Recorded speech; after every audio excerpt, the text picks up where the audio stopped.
For me, Jesus' story is a metaphor. It's a metaphor, it's an idea that I can use to remember that it's worth embracing your suffering.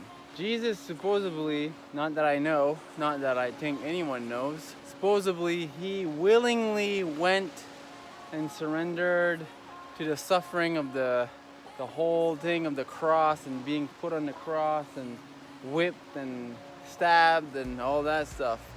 He literally surrendered himself to the suffering, and from that surrender he embraced the experience to transform into a pure being. So for me, that's kind of a metaphor, an idea that I can use, that when I'm suffering, I want to embrace it with compassion, knowing that it's a passing, it's something that needs to come up. Afterwards, I'll feel lighter. So sometimes life hits you hard for a reason. It's for you to just let it all go.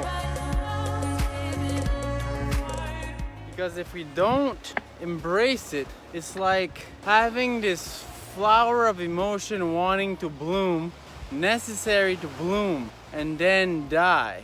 But if we don't embrace it, this flower wants to bloom because it's in us. It's not yours, it's not mine, it's from this sick society or the process of life that kind of ended up happening to disconnect us from the source. This process of trauma that happened, we all had trauma. Trauma meaning disconnection from the source, from ourselves, from this pureness that we can be. Something happened. It's not a thing that happened that is the trauma. It's a consequence of what happened.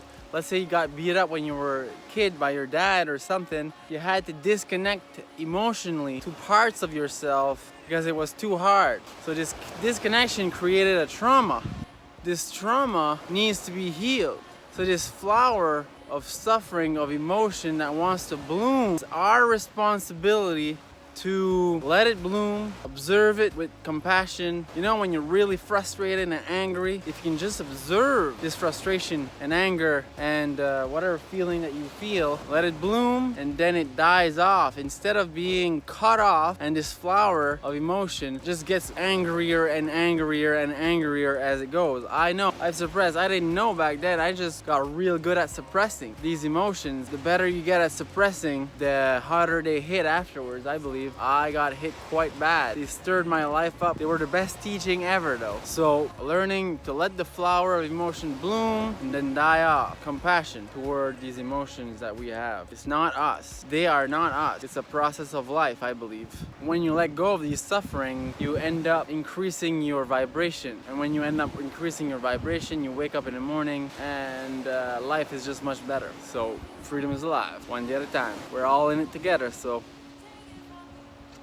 here we go. I'm the one who's giving it up. And I know it's been hard, but you've made it this far. No, I'm the one who's giving it up.